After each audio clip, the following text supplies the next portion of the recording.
everybody, and welcome to another episode of the Trusted Trustee podcast. And as usual, I'm joined by Tracey Bestis in the Southern Highlands. Hello, Tracey. How are you?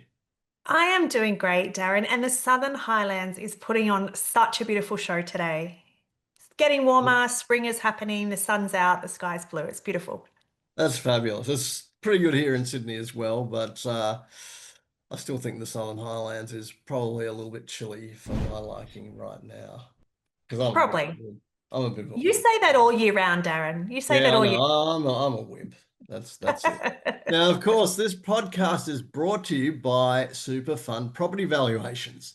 Take the tension out of tax time by making Super Fund Property Valuations your number one choice for all your SMSF property valuation requirements. Order a report today by filling in your details online at superfundpropertyvaluations.com.au and let Superfund Property Valuations take care of the hard work. And as always, we thank William Spark for his continued support of these podcasts. And I caught up with William at the SMSF Trustee Empowerment Day that we had a couple of weeks ago. And I was talking to him about some of the valuations he was doing. And I know that I've shared with listeners before that he was talking about, overheard a conversation where he was talking about valuating the valuation of a property with wind farms Yeah, on right. it. And he goes, this time, he said, oh, I did one recently where it was an airport. So he is, you know, covering the whole range of any property that you might be able to think of or might be included in your SMSF. So obviously nothing is too out of the ordinary for him because he's having these discussions across the board, not just your average, oh, I've got a residential property here, what should I do with it? No, no, no, no. He's going the whole breadth. So good on Super Fund Property Valuations and to William Spark for all of his hard work. Absolutely. And of course, you don't want to be doing the wrong thing with your valuations, particularly in line with today's topic, which will be a bit of an update on the Division 296 tax. I know we've spoken about it a lot, but there have been some recent developments which we got a lot of questions about at the SMSF Trustee Empowerment Day. I got some further questions about it at the Australian Shareholders Association Queensland Summit, which I just went to as well. Yeah, So we thought we'd just give you a bit of an update as to what's going on. absolutely. So on that score, we basically don't know what's going on. As far as that goes. How's that a way to start a podcast? Podcast finished for today. Yeah, exactly. I say that because basically the whole measure is in limbo at the Yeah, moment. yeah. We've heard different positions as to where it's at. One thing we have learnt is that there are several backbenchers within the Labor Party who are unhappy with the tax. I Mhm. don't know whether or not they expressed these concerns before the last election or they're just doing it now, but reports have surfaced around that. And that Prime Minister Anthony Albanese has even gotten involved in expressing his concerns as to whether or not the policy should go through in its current form. I don't Yeah. know whether or not you've heard any different, Tracey. No, I haven't, Darin. I haven't. Look, I think that it's interesting some of the questions that we had at the Trustee Empowerment Day, right? Because there's still such a confusion with trustees as to how the measures are supposed to work and in what format they are, and for good reason, because we are still waiting for that same legislation to be reintroduced, and it hasn't been reintroduced. So the news that I've heard is no different to what you've just mentioned. I just think that it would be really great for us to have something of concrete at some point in time in whatever format it looks like. It's just crazy. Yeah, absolutely. Now, one of the things to come out of potentially the pressure that the PM and some backbenchers have been placing upon the Treasurer has Yeah. been this notion that if nothing else has changed, they want to include an indexation measure in it. Now, Mm. obviously we welcome the indexation measure because without it, it means that more people rather than less are going to be caught by this impost as we move into the future. Yeah. It doesn't solve the $3 million threshold, so we're not hearing that there's going to be any contemplated change of the threshold, and it Yeah. certainly doesn't solve the calculation method whereby unrealized capital gains tax will be taxed. So that's bad news, but at least they're looking at including indexation. That's actually one of the three pillars of contention, I suppose you could say, Tracey, isn't it? That Yeah, it is. how Yeah. unfair it would be if indexation is not included. I liken it to introducing bracket creep to the Yeah. superannuation system effectively. It's exactly what it is, Darren. Exactly. And I think that the indexation is kind of like a bit of low-hanging fruit in a way, isn't it? Like that's one of the easier things for the government to perhaps introduce into this bill if it gets introduced again. And in whatever format it's introduced, it's kind of like the low-hanging fruit. It's like this is okay, all right, we can concede on this point because that might make more people happy than are happy at the moment. So maybe that'll get it across the line. I don't think it goes far enough though. No, as I said, it doesn't address those other Mm, two issues that we're talking about. I don't think they're going to move either way on the threshold, so that's maybe something that we should just forget about them even yeah. debating. But certainly the calculation method with the unrealized tax on unrealized capital gains is something that should be looked at. Um, and of course, Peter Burgess from the SMSF Association went into the ins and outs of, well, they can include an indexation measure and not change their 4-year forward estimates, which has been the big sticking point. That's why the Treasurer has been so pig-headed in not wanting to change anything to do with this tax, because he doesn't want to change any of the projected revenue that he's factored in for the next 4 years. And so He's banked Peter it. Yeah. Burgess, yeah, and Peter Burgess suggested, well, if they do bring in an indexation measure, they could do it after that 4-year period is finished, Yes. and that would be a way of the Treasurer not losing face Mm, with mm. what he's been trying to do. But we don't know. There was actually, Tracey, there was actually a rumor, and you may have heard this. This was brought up at the SMSF Association Technical Summit.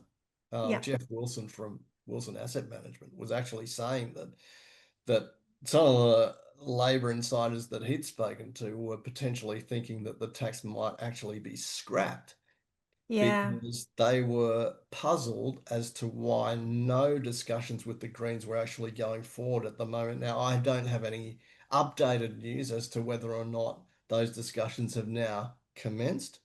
But at that time, which was what, late August, they hadn't even spoken to the Greens about Mhm. how we're going to progress this thing. And of course, the fact is that they still need the Greens' support in the upper house to get this Yeah. policy through.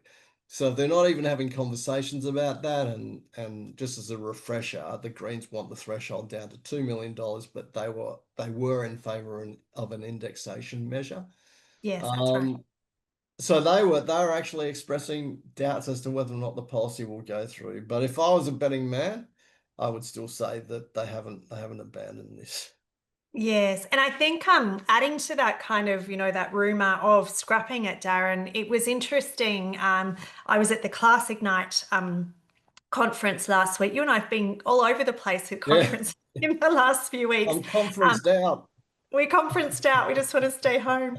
But at the Classic Night conference, I was having a chat with a couple of people. And given that the legislation had been removed from the Parliament website, that kind of added fuel to the, oh, maybe it's going to be scrapped sort of discussion. And I think that it's kind of a short-lived wish to say that it's going to be scrapped because we have no support of the bill being scrapped in its entirety. Just because it's been removed from the website doesn't mean that it's been scrapped. But certainly, I think that if it goes back to the drawing board in whatever format, and if it is tweaked and we do address those three pillars, well, that's what we've been asking for, right? So, and I hope in my heart of hearts, I hope that that's where we're at, is that we are actually going to see a rewritten piece of legislation introduced that does address those things, because it just doesn't make sense otherwise. Well, you're certainly right, Tracy, that it does give a glimmer of hope that some of the more egregious parts of the policy might be revisited. It's just a hope, at least. It's not all hope is lost. Yeah. It's obviously a positive thing. Now, obviously one of the other contentious things, and this is quite logical, I'm sure everybody knows this, I don't have to keep reiterating it, but the measure was supposed to be introduced on the 1st of July 2025. Now, um, I haven't done a recalculation, but I'm pretty sure that this statistic still stands. When we spoke about this at the SMSF Trustee Empowerment Day, I Hmm. think there were a few sitting days in that week, which was the Hmm. week of well, we presented on the 16th and the 18th of September, so it was that week. Yep. But I did take note that after that week was finished, and I certainly didn't hear any news about this policy pushing ahead around that time, there were only 15 days, sitting days left of Parliament for 2025, which means they've only got 15 days to get this done before the end of this year. Now, of course, Mm. like it or not, it means that the whole implementation date of 1 July 2025, even though I know that the government has stuck to their program of wanting to introduce this retrospectively, Yes. that definitely comes into question now, doesn't it, Tracy? 100%, Darren, because it gets to the point where it's just not practical to have that start date. There is, as much as the government can say, oh look, well, people have known about this. We took this to the election, and this has been around for ages now. It's been talked about for ages. It doesn't really matter. Like, until we've got something passed and we know we've got a royal assent, we know this is happening, then it's all talk, and until we've got something. And so the longer it goes down the track, we're in spring now. We've got 15 days, whatever, of Parliament sitting till the end of December. The longer it goes, Darren, it just gets to the point where even if we wanted to physically address this issue, then we have no days left. And for the profession, for the accountants and the advisors, we are leading up into the busiest time of year, particularly for the SMSF administrators who are Yeah. going to have to do a whole lot of work in this space. We're leading into the busy time of year of tax lodgement. So what are we going to do? At the coalface, we've got Div 296 modelling to do. We've got all of the discussions to have with clients. Plus then, we've also got to get all of the tax work done. So do we just delay all of the tax work and say, oh, well, that'll be right. But then wait, oh, we've got late lodgements and we don't have our 30 June 2025 start balances. So we don't know what the opening balance is for this Div 296 issue. It's kind of like a bit of a ripple effect, isn't it? So Yeah. it is really difficult, and it gets to the point where, I'm very firm on this. It gets to the point where you just practically cannot start this from 1 July 25. Yeah, and I mean that's a common sense approach, obviously, but it would appear that nothing to do with this policy has even resembled anything near common sense. Yeah, Certainly not after the submissions were made and the government chose to ignore just every suggestion to try and improve it. yeah, Was the path that they chose to go down. Now, on a positive note, again, this is not binding, but on a positive note, uh, the Treasurer's own staff's, it wasn't the explanatory memorandum, but it was some sort of commentary around the policy. And the recommendation was that superannuants will be affected by this measure will need at least 12 months before they can digest it and yeah. decide what to do. Now, that's the Treasurer's own department saying that. Now, Mhm. look, if he's going to listen to anybody, surely he'd listen to his own department. Now, that's no guarantee because, as I've said numerous times, he's told bald-faced lies about no one's come up with a better way to calculate this tax. So we've got to go down the taxing of unrealized capital gains route, which we know is all rubbish because I've seen just about every submission that's gone through, and just about Mm, everyone has put forward a different calculation method to do it. So it's not just pure, we oppose this and that's the end of the submission. It's mm, been more a matter of, well, if you're going to have to do this, this is a more you know, equitable way of calculating this tax. So him standing up in front of the public, um, by saying that, oh no, we haven't, received any other suggestions. That's complete rubbish. it's I'm, gaslighting. I'm happy for him to call me out on that, but I know that he can't because I know that it's true because I've seen it with my own two eyes. Yeah, I have to. Um, yeah. So there's a glimmer of hope, and what that means, I don't know. Tracey, we mentioned the 15 sitting days of Parliament. Mm, Um, if it doesn't go then, and we certainly haven't heard that it's high on the agenda for it to be discussed in that period of time, that shifts it into 2026. yeah, Now, what's the earliest that no, and I haven't projected into the future what Parliament sitting dates are into the new year. But I'd imagine it's not going to happen in January because everybody's on holidays then. So at best, not looking at the schedule, it would have to be February, wouldn't it? Now, yeah, February, that's month 2 of 2026, and June is month 6 of 2026. Well, if my simple arithmetic is right, that only leaves a window of 4 months to yes. do anything about it. And that's best case scenario. That's Yeah. assuming that bang, they'll get it done and off we go to the races. Now, Tracey, I think from that perspective, you raise a really good point because I know that the Treasurer's going to argue that, but we've been talking about this for 2.5 years and you should be ready for it, blah, blah, blah. Now, I have often said that that's a flawed argument, but there is one thing that you raised that I don't think anybody has really spoken about, Okay. and that is as that window closes, there will be capacity constraints as to what you can do to try and avoid this. Be it capacity constraints as to whether or not you have to get rid of a lumpy asset within your SMSF, which we know that something like property you can't just click your fingers and say that I can sell it tomorrow and the money will be in the bank by Monday. No. But sim sort of similarly, like you mentioned before, Tracey, the professionals who service the SMSF trustees have got their own commitments and are limited themselves. So just say the window goes down to, for argument's sake, I'll be generous. For argument's sake, let's say 3 months. So they've got a quarter of the year left. Yeah. Do you think that practitioners out there will be able to service every single one of their clients within that period to strategize a plan to help them manage their Division 296 liability? If that's the case, and if you do believe that, and if the treasurer wants to stand up in front of the microphones and say he believes it, I got some swampland that I'd really like to sell him that you know, has There's got a desert in the outstanding. Southern Highlands, Darin. A hot, hot, humid desert in the Southern Highlands.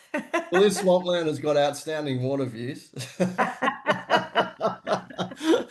But But isn't this the seriously, point, Darren? Like it's the practicality becomes the real point here is the practicality. And just the same as we've got all of these constraints, but also the ATO has constraints, right? Because think about the fact of payday super.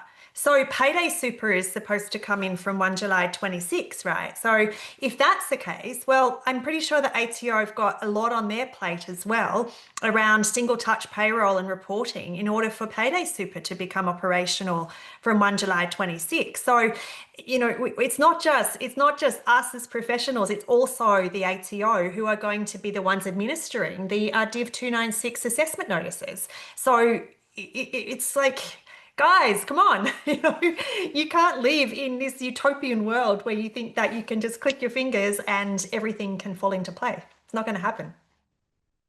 and I mean, as we said at the start, we did field a lot of questions about this Mm. at the Trustee Empowerment Day and at the Australian Shareholders Association conference. But the bottom line is that the message stands still, doesn't it, Tracey? And this message has been communicated for a long time now. that just hold off on doing anything in the meantime because Yeah. it's probably still the most prudent way to go. Yeah. And that's what I'm saying to my clients, Darren, because when you think about trying to model, and I've spoken to a lot of people about modeling Div 296 now and modeling, plan A or plan B, or what does this look like and what does that look like? And yeah, sure, we can model on what we understood the legislation was going to be. But how can I, rightly say to some of my clients, well, yeah, let's spend some, money, spend thousands of dollars potentially on modeling Div 296 if it's going to change. Like I can't charge my clients for stuff if tomorrow the government comes out and says, "Oh, here's the new legislation we're introducing." And oh, by the way, it's nothing like what we just modeled. Like, there's just again practical implications and ripple effects across the board here. And so if I'm not going to be able to adequately inform my clients for them to make a decision to do anything until I know with certainty what this looks like. So, the sit on your hands and wait and see kind of thing is still the same message, and it's getting tired. It's tiring to say that message over and over and over again, but really, it is the most prudent approach, in my opinion. Yeah, and it's difficult because, sometimes it can be perceived as, oh, you just don't want to talk about it, or you just Mm, couldn't be bothered to do this. But unfortunately, there's an added dimension for practitioners like yourself, Tracy, unlike the government and our elected officials, where no one seems to be accountable for anything that they do. You will be held accountable. So if you say that, oh yeah, look, I'm 90% sure it will come in. So why don't we do this? And it doesn't mm, come in, and potentially the client makes a loss because of, the strategy that was put in place. Guess who they're going to come after? It's you 100%. that'll Yeah, be that'll be accountable for it. It won't be Jim Chalmers who's answering these sorts of questions. It will be you and the other practitioners out there who potentially tried to do the right thing by their clients and preempt what might go on. And if yeah. it didn't, you know, there can be serious repercussions around that, as far as practitioners go. And my analogy is, Tracy, that, if someone told me that, oh, Darin, did you hear that they're actually reducing the speed limit down to 30 kilometers an hour, that I start driving at 30 kilometers an hour right now before Yeah. they've even introduced that policy. Well, you wouldn't do that, would you? I'm not going to drive at 30 k's an hour just in No, you'd anticipation have that they're like going you'd have road rage going on to. around you because all the cars But they're just, behind you would be like going, beep, what are you doing? so you don't like, regardless of whether or not it's superannuation or anything like that, human Yeah, beings do not change their behavior until they absolutely necessarily have to do it because new legislation has been brought in. And this situation is no different to that. No, I'm sure nobody would do that. So agreed. there's a very similar situation to this. And while, as you say, Tracy, you're sick of actually parroting that line, but it's the truth. You can't jump at shadows. No one No, can you jump at can't. shadows. And the ramifications, Darren, yes, you might have to sell, you might sell down an asset, for example, to take the money out of super to get yourself below the $3 million threshold. But and yes, you might have a loss on the sale of that asset, but just in the same way, you may not, well, you wouldn't be able to get that money back into super. So once it's exited the superannuation system, we can Yeah. only get the money back in if we're able to meet if we've got cap space and we're able to meet the requirements of making a contribution. So it's not just the initial loss that you might actually be realizing, it's then the ongoing ramifications of having that outside of super. And sure, for some of us, some of our clients, it might not be too much of an issue because the modeling would have shown you that this is the right way to go. But yeah, why do 30 k's an hour when you can do 60 k's an hour? Yeah, exactly. Great analogy. Exactly. So you wouldn't do it like that. I think the other thing that, it's almost a little bit of myth busting, I suppose you could say, that individuals who are potentially going to be caught by this do need to understand that the modeling takes a little bit of time to do comparison, right? So Yes. if you hear the message that, well, look, the prudent thing is to hold off still right now because we don't have any certainty over this policy or this, new tax liability that you might be facing. But it's not as simple as the headlines that you might have been reading in the mainstream media, right? Because they don't understand this, right? They just go for the easiest headline items, right? Yeah. So if it's an additional 15% tax on balances over $3 million, 15 plus 15, that means you'll be paying 30% tax on your superannuation. I've seen that written a lot, right? By people Mhm. that don't understand exactly how the mechanism works. It's Yeah. not We that had a simple. question about that at Trustee Empowerment Yeah, Day. Is it? Yeah. yeah. Yeah. And it's not that simple. Mm. The additional tax that you pay varies a lot depending on the calculation and how Mhm. the equation falls out. So it can be as low as, in single digit percentage terms, where if the modeling falls your way, you might actually think that, oh, what was the big deal, Tracy? I don't even know why we were talking about that. But this whole misinformation and this myth that, oh, you're going to have another 15 added on, and so it's 30% tax on your super. Mm. That's wrong. And it's if you're using that to base your case on, well, I know it's going to be 30%, so why don't we just start doing something about it now? You're actually not coming from a strong position because the whole origination of the argument is flawed. Correct. Yeah. And I did some modeling, and the modeling is not easy, by the way. Like No, you've it's said that, not. but I don't think people really appreciate that the modeling is very complicated. And Craig Day from Colonial First State did a session on that at the SMSF Association Tech Summit back in July. And all of the additions and subtractions and, this and that, all of the kind of, parts to it. And I did some modeling for one of my clients, and it's $4.3 million fund, Darin. And the modeling, worst case scenario modeling, was around about $2,800 of additional tax. So that's nowhere near 15% or No, 30% no, of the no, account not balance. at It's all. a minuscule amount of money. And Yeah. when I spoke to that client about the additional tax, sure, he wasn't happy that there's an additional amount of tax because, I'm never going to put my hand up and say I'm happy at about an additional amount of tax. But he also was quite, relieved that it wasn't as bad as, that he was reading in the media. And his first thought is, oh my gosh, I've got to go and sell my assets out of the fund and close the fund down. That was his first kind of reaction. But it would be, the costs of selling the assets are going to far outweigh that additional tax amount for a number of years. So, again, I sit on the hands and wait and see. Yeah, look, I'm getting questions like that from my mother. And of course, I want to Yeah. assure everybody that I don't give her advice because I'm not licensed to give financial advice. But she is forever asking me, oh, what I'm going to get caught out by this. What should I do? Yeah. Should I start moving my money out of superannuation? And I say to her, look, it's it's not that easy as just saying that you're going to be caught by the tax. Mm, Modeling has to be done so that you can compare, how much tax you'll be paying if you shift that money outside of super compared to mm, how much tax you'll be paying within the superannuation environment. And it's not as easy as just plucking a headline percentage, if you want to call it that, no.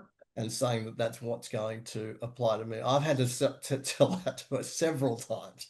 Yes. Yes. Look, I can't, it's not that easy just to say that, how can I, like, what can I do right away to do that? It's like, well, you can't do anything right now because you actually don't have an accurate picture of what your situation is going to be like. So again, Yeah. that builds into the whole patience narrative. As frustrating as that is, and we're frustrated by it too. I mean, you know, the government should get off its bum, Yeah. start addressing this. I mean, the Treasurer makes all sorts of excuses about how there's other priorities on the list and blah, blah. Well, this thing's been hanging around for 2.5 years by your own admission. Don't you Yeah. think that's long enough to get it going? Plus, the implementation date was 1st of July 2025. Don't you reckon that that's setting yourself a bit of a deadline to work towards getting some sort of resolution for this policy, or potentially, God forbid, scrapping the damn thing? Yeah. And I get that, I get that the government say that they've got other priorities, but so do all of us, Darin, so do the trustees that are waiting to make these decisions. They're not wanting to just sit around and, not be able to make an investment decision or not know where they're at, or, fearful and worried, like, perhaps your mum is or other people are Yeah, around, the things that they might have to jump in and do.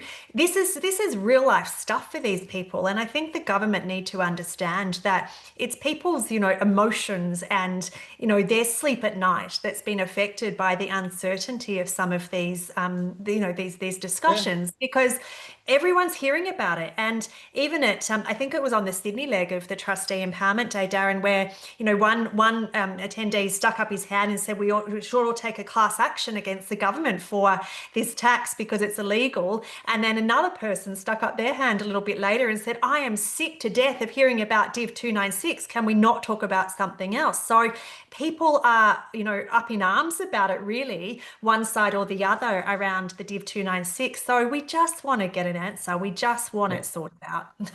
yeah, So we can all move on and do what we have to do. yeah, 100%. I mean, we talked about having conference fatigue. They've all got legislative fatigue Yeah, by all of the conversations and conversations that don't actually resolve anything.